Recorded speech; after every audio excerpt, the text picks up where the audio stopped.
നമസ്കാരം. ഈസി റെസിപ്പീസിലേക്ക് എല്ലാവർക്കും സ്വാഗതം. ഞാൻ ഗീത. എല്ലാവർക്കും ഹാപ്പി ക്രിസ്മസ്. നമ്മൾ ഇന്നൊരു പ്ലം കേക്കിൻ്റെ റെസിപ്പിയാണ് ഉണ്ടാക്കുന്നത്. നമ്മൾ ഇതിനകത്ത് മുട്ടയൊന്നും ചേർക്കുന്നില്ല. അപ്പോൾ ഇതെങ്ങനെയാണ് ഉണ്ടാക്കുന്നതെന്ന് കാണാം. ആദ്യം ഇതിന് വേണ്ടിയിട്ടുള്ള ഡ്രൈ ഫ്രൂട്ട്സ് ഒക്കെ നമുക്കൊന്ന് റെഡിയാക്കി എടുക്കാം. ഇതിന് വേണ്ടിയിട്ട് അണ്ടിപ്പരിപ്പും ബദാമും നുറുക്കിയത് 1/4 കപ്പ് വീതം എടുത്തിട്ടുണ്ട്. അതുപോലെ ചെറിയും ഈന്തപ്പഴവും നുറുക്കിയത് 1/4 കപ്പുണ്ട്. ടൂട്ടി ഫ്രൂട്ടി പല കളറിലുള്ളത് 1/4 കപ്പ്. പിന്നെ 2 കളറിലുള്ള മുന്തിരി എടുത്തിട്ടുണ്ട്. അതും 1/4 കപ്പ് വെച്ചാണ് എടുത്തിരിക്കുന്നത്. നമ്മുടെ കയ്യിലുള്ളതനുസരിച്ചിട്ട് എടുക്കാം കേട്ടോ. ഇതിപ്പം 1 കപ്പ് മൈദയ്ക്കുള്ള കേക്കിൻ്റെ റെസിപ്പിയാണ് പറയുന്നത്. ഇനി നമുക്ക് പഞ്ചസാര ഒന്ന് കാരമലൈസ് ചെയ്തെടുക്കാം. അതിനുവേണ്ടി ഒരു പാനിലേക്ക് 1/2 കപ്പ് പഞ്ചസാര ഒന്ന് നിരത്തിയിട്ടിട്ടുണ്ട്. മീഡിയം ഫ്ലെയിമിലാണ് വെച്ച് കൊടുക്കേണ്ടത്. അപ്പോൾ ഇത് പഞ്ചസാരയൊക്കെ ഉരുകി തുടങ്ങിയിട്ടുണ്ട്. പഞ്ചസാരയൊക്കെ അവസാനം ഒരു ഗോൾഡൻ കളറാവും. പക്ഷേ നമ്മുടെ കേക്കിന് വേണ്ടത് ഇച്ചിരി ഡാർക്ക് കളറാണ്. ഇതിനി നന്നായിട്ടൊന്ന് ഡാർക്ക് കളറായതിന് ശേഷം ഇത് നല്ലപോലെ പതഞ്ഞു വരും.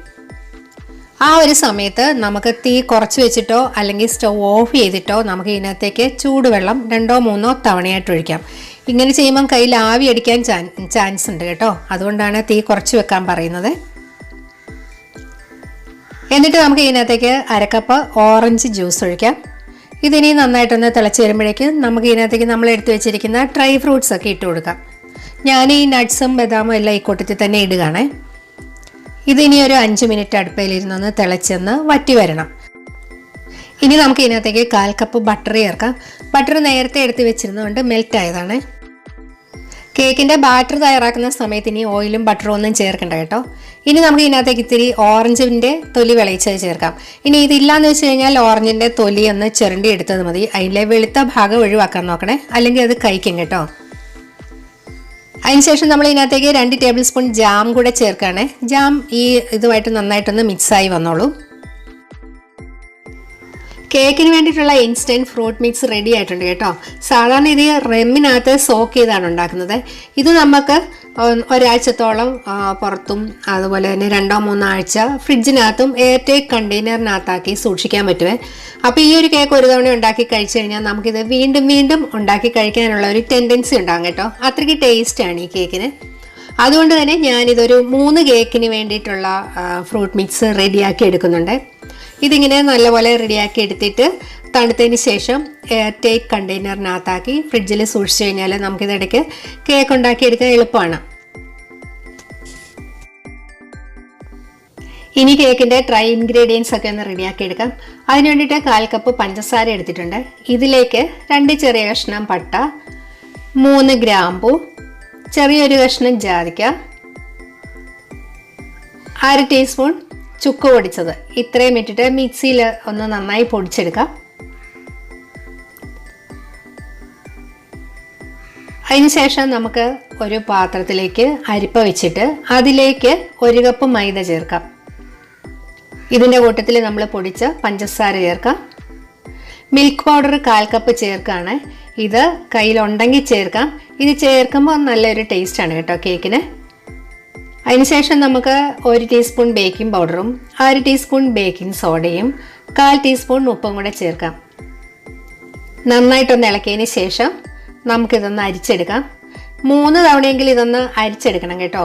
അങ്ങനെ ചെയ്യുമ്പോൾ ഈ ബേക്കിംഗ് പൗഡറും ബേക്കിംഗ് സോഡയും ഈ മൈദയൊക്കെ ആയിട്ട് നന്നായിട്ടൊന്ന് മിക്സ് ചെയ്ത് കിട്ടും. പട്ടയുടെയും ഗ്രാമ്പൂൻ്റെയൊക്കെ തരികൾ അല്പം കിടന്നാലും കുഴപ്പമൊന്നുമില്ല കേട്ടോ.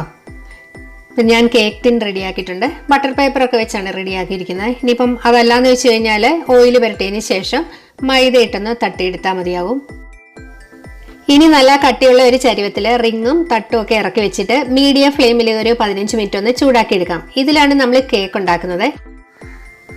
ഇനി വെള്ളമയമൊന്നും ഇല്ലാത്ത ഒരു പാത്രത്തിലേക്ക് 1/2 കപ്പ് പാലൊഴിക്കാം. 1 ടേബിൾ സ്പൂൺ വിനാഗിരി ഒഴിക്കാം. വിനാഗിരിക്ക് പകരം നമുക്ക് നാരങ്ങാനീരും ആവും കേട്ടോ. നമ്മൾ ഇതിനകത്ത് മുട്ടയൊന്നും ചേർക്കുന്നില്ല.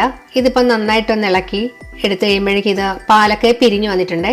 ഇതിലേക്ക് നമ്മൾ തയ്യാറാക്കി വെച്ചിരിക്കുന്ന ഡ്രൈ ഫ്രൂട്ട്സിൻ്റെ മിക്സ് ചേർക്കാം. എന്നിട്ട് ഇതിലേക്ക് 2 ടേബിൾ സ്പൂൺ തേനും കൂടെ ചേർക്കാം.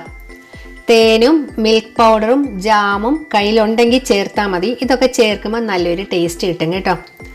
ഇതിപ്പോൾ നന്നായി ചേർത്തതിന് ശേഷം നമുക്ക് ഇതിനകത്തേക്ക് നമ്മൾ റെഡിയാക്കി വെച്ചിരുന്ന പൊടികൾ ഇടാം. അതൊരു 2 തവണയായിട്ട് ഇട്ടിട്ട് നന്നായിട്ടൊന്ന് മിക്സ് ചെയ്തെടുക്കാം. നമ്മുടെ ഡ്രൈ ഫ്രൂട്ട്സിനകത്ത് അധികം ലൂസായിട്ടാണ് അതിരിക്കുന്നതെന്നുണ്ടെങ്കിൽ പാലിൻ്റെ അളവ് കുറയ്ക്കണം കേട്ടോ. നന്നായിട്ട് ഇളക്കിയതിന് ശേഷം പാല് വേണമെന്നുണ്ടെങ്കിൽ പിന്നീട് ചേർത്താൽ മതിയാകും. നമുക്ക് ഇതിനകത്തേക്ക് 2 ടേബിൾ സ്പൂൺ പാലും കൂടെ ചേർത്തിട്ട് നന്നായിട്ടൊന്ന് മിക്സ് ചെയ്തെടുക്കാം. നമ്മുടെ കേക്കിൻ്റെ ബാറ്റർ റെഡി ആയിട്ടുണ്ട്. നമുക്കിനി ഈ ബാറ്റർ കേക്ക് ടിന്നിലേക്ക് ഒഴിക്കാം. നമ്മൾ ആദ്യം ഫ്രൂട്ട് മിക്സിനകത്ത് ബട്ടർ ചേർത്തിരുന്നത് കൊണ്ട് ഇതിലേക്കിനി ഓയിലിൻ്റെ ബട്ടറിൻ്റെ ഒന്നും ആവശ്യമില്ല കേട്ടോ. ഇതിൻ്റെ മുകൾ ഭാഗമൊക്കെ ഒന്ന് ലെവൽ ചെയ്ത് കൊടുക്കാം. എന്നിട്ട് ഇതൊരു 5-8 തവണ ഒന്ന് ഇങ്ങനെ തട്ടി കൊടുക്കണം കേട്ടോ. അപ്പോൾ എയർ ബബിൾസ് ഒക്കെ ഉണ്ടെങ്കിൽ ഒന്ന് പൊക്കോട്ടെ. അതിന് ശേഷം നമ്മൾ അണ്ടിപ്പരിപ്പും മുന്തിരിയും ചെറിയും എല്ലാം കൂടെ നമുക്ക് ഒന്ന് നന്നായിട്ടൊന്ന് ഇതിൻ്റെ മുകളിലൊക്കെ ഒന്ന് ആക്കി വെക്കാം, നല്ലൊരു ഭംഗിക്ക് വേണ്ടിയിട്ട്. ഇനി നന്നായി ചൂടായിരിക്കുന്ന ചരുവത്തിലേക്ക് നമുക്കിത് ഇറക്കി വെക്കാം. കൈ പൊള്ളാതെ നോക്കണം കേട്ടോ. ലോ ടു മീഡിയം ഫ്ലെയിമിലാണ് ഇത് വേവിച്ചെടുക്കേണ്ടത്. അതായത് ലോയിലും അല്ല മീഡിയത്തിലും അല്ല, അതിനിടയ്ക്കുള്ള ഒരു പരുവത്തി വെച്ചാണ് നമ്മളിത് വേവിച്ചെടുക്കുന്നത്. ഇത് നന്നായിട്ടൊന്ന് അടച്ചു വെക്കാം. ഈ കേക്ക് അടുപ്പിൽ വെച്ചിട്ട് ഇപ്പോൾ ഒരു 55 മിനിറ്റ് കഴിഞ്ഞിട്ടുണ്ട് കേട്ടോ. ഞാൻ ഇടയ്ക്കിടയ്ക്കൊക്കെ ഒന്ന് കുത്തി നോക്കുന്നുണ്ടായിരുന്നു. ഇപ്പം ഇത് വെന്ത് വന്നിട്ടുണ്ട് കേട്ടോ. നമുക്കിനി ഇത് ഈ പാത്രത്തിൽ നിന്ന് മാറ്റിയിട്ട് ഇതിന് മീതെ ഒരു ടവൽ ഇട്ടിട്ട് ഒന്ന് തണുക്കാൻ വേണ്ടിയിട്ട് വെക്കാം. തണുത്തതിന് ശേഷം നമുക്കിത് മുറിച്ചെടുക്കാം.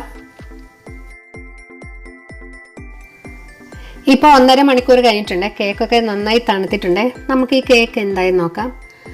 കണ്ടോ, നല്ല പെർഫെക്റ്റ് ആയിട്ട് വന്നിട്ടുണ്ട്. ഇതിൻ്റെ അടിഭാഗമൊക്കെ ഒട്ടും കരിഞ്ഞിട്ടില്ല, നന്നായിട്ട് വന്നിട്ടുണ്ട് കേട്ടോ. കാണാനും നല്ല ഭംഗിയാണ്, കഴിക്കാനും നല്ല ടേസ്റ്റാണ് കേട്ടോ ഈ കേക്കിന്. ഇതിൽ തേനിൻ്റെ രുചിയൊക്കെ നമുക്ക് എടുത്ത് അറിയാൻ പറ്റും. അപ്പോൾ ഈ കേക്ക് എല്ലാവരും ഒന്ന് ട്രൈ ചെയ്ത് നോക്കണം കേട്ടോ. വീഡിയോ എല്ലാവർക്കും ഇഷ്ടമായെന്ന് വിചാരിക്കുന്നു. എൻ്റെ ചാനൽ ഇതുവരെ സബ്സ്ക്രൈബ് ചെയ്യാത്തവരൊക്കെ ഒന്ന് സബ്സ്ക്രൈബ് ചെയ്ത് സപ്പോർട്ട് ചെയ്യണേ. മറ്റൊരു വീഡിയോയുമായി വീണ്ടും കാണാം. Thank you.